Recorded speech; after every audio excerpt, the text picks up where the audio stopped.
After the March on Rome in October 1922, Benito Mussolini became the youngest Italian prime minister up to that date. He removed the political opposition through his secret police and outlawing labor strikes. In fact, that was an attack on the Italian state. Mussolini and his followers consolidated their power through a series of methods and laws that transformed Italy into a one-party dictatorship. In the next years, a dictatorial authority was established, and a new totalitarian state was created in Europe. The Italian dictator was aware that Italy was not ready for a long conflict, based on its resources and its pre-World War II smaller military interventions in Ethiopia, Albania, and Spain. Mussolini accepted to enter in the war and to continue the campaign as long as the imperial, non-realistic ambitions of its regime are in progress and supported by his biggest ally. He aspired to restore a form of the ancient Roman Empire in the Mediterranean. These goals were partially met by late 1942. At that point, Italian influence extended throughout the Mediterranean basin, and the Axis were at their peak on all fronts. Albania, parts of Slovenia, coastal Dalmatia, and Montenegro had been directly annexed into the Italian state. Most of Greece had been occupied by Italy, following the Greco-Italian War and Battle of Greece.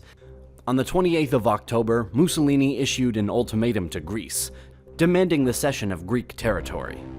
The Italian army invaded Greece on the 28th of October, before the ultimatum had expired. The ineffectiveness of the Italian army was visible, thus the invasion was truly a disaster. 140,000 troops encountering a well-determined enemy. The fight was mainly on mountainous terrain on the Albanian-Greek border.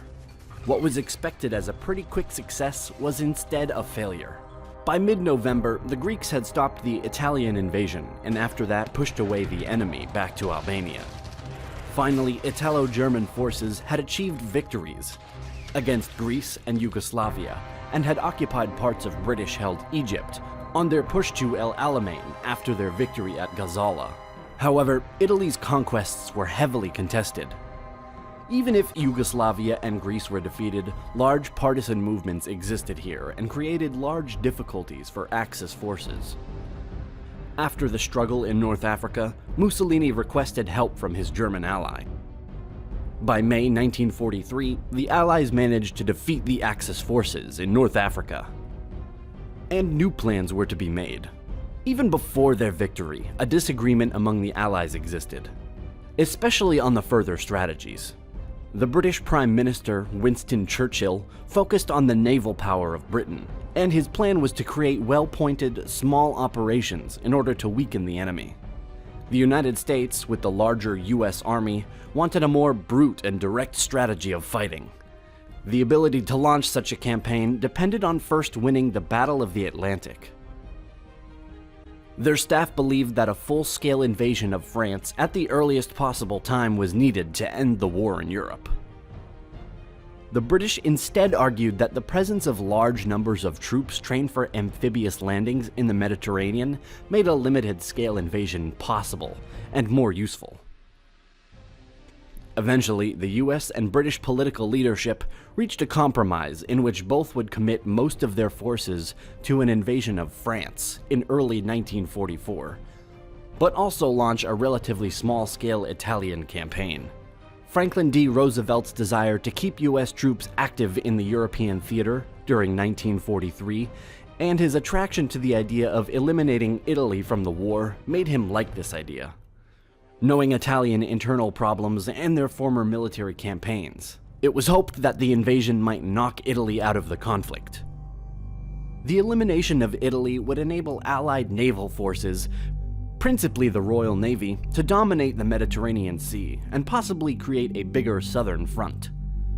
Italian divisions on occupation and coastal defense duties in the Balkans and France would be withdrawn to defend Italy, while the Germans would have to transfer troops from the Eastern Front to defend Italy and the entire southern coast of France, thus aiding the Soviets.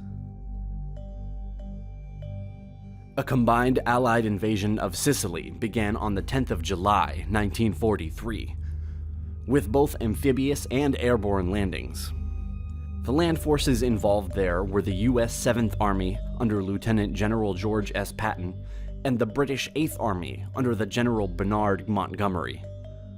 The defending German and Italian forces were unable to prevent the Allies' capture of the island, but they succeeded in evacuating most of their troops to the mainland. Forces of the British 8th Army, still under Montgomery, landed in the toe of Italy on the 3rd of September 1943 in Operation Baytown, the day the Italian government agreed to an armistice with the Allies. The armistice was publicly announced on September 8th by 2 broadcasts, first by General Eisenhower and then by a proclamation by Marshal Badoglio, although the German forces prepared to defend without Italian assistance. There had been a hope that with the surrender of the Italian government, the Germans would withdraw to the north. On October 13, 1943, 1 month after Italy surrendered to Allied forces, it declared war on Germany, its one-time Axis powers partner.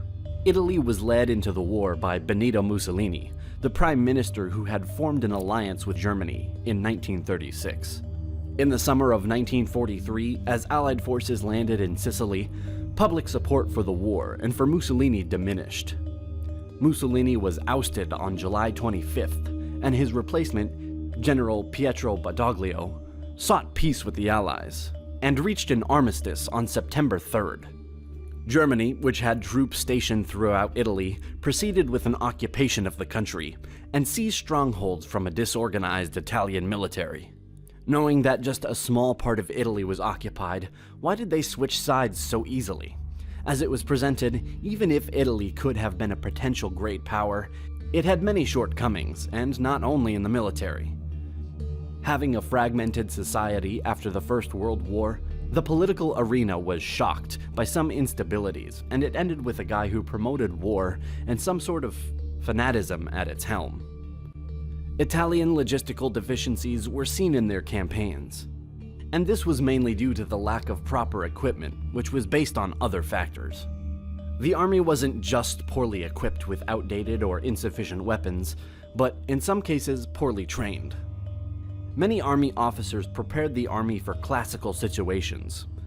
It was a failure to adapt on the new type of war.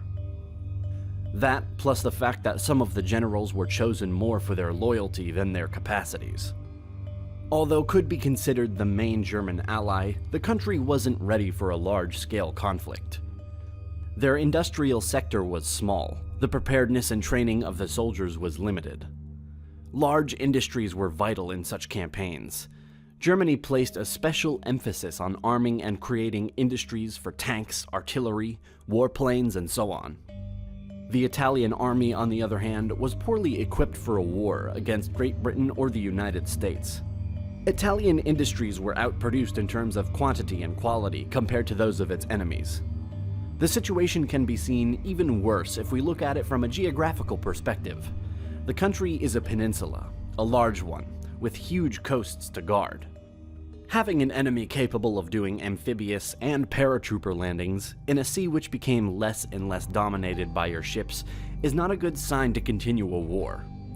The Navy did its part in the war and was successful in securing its coasts and large parts of the sea, but again, having the lack of proper warplanes in terms of numbers and technology to support the Navy campaigns was a big drawback. North Africa could have been seen as a shield between continental Italy and the Allies. The unsuccessful campaign there created the situation for British and American landings in Sicily, and afterwards in the toe of Italy. For much of the political class, it was clear that the Italian forces are dealing with a more powerful enemy, and now the war isn't outside their borders, but within. As the Allies advanced, they encountered increasingly difficult terrain. Allied forces advanced slowly north through the Italian peninsula before finally defeating Axis forces in May 1945.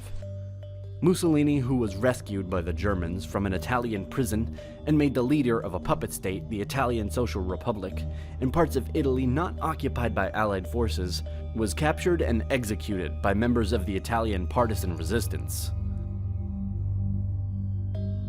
If you want to see more videos, be sure to subscribe to our channel and press the bell button in order to be notified when a new video is uploaded. We would like to give special thanks to our generous supporters on Patreon who make it possible to create these videos. Thanks for watching, and see you next time.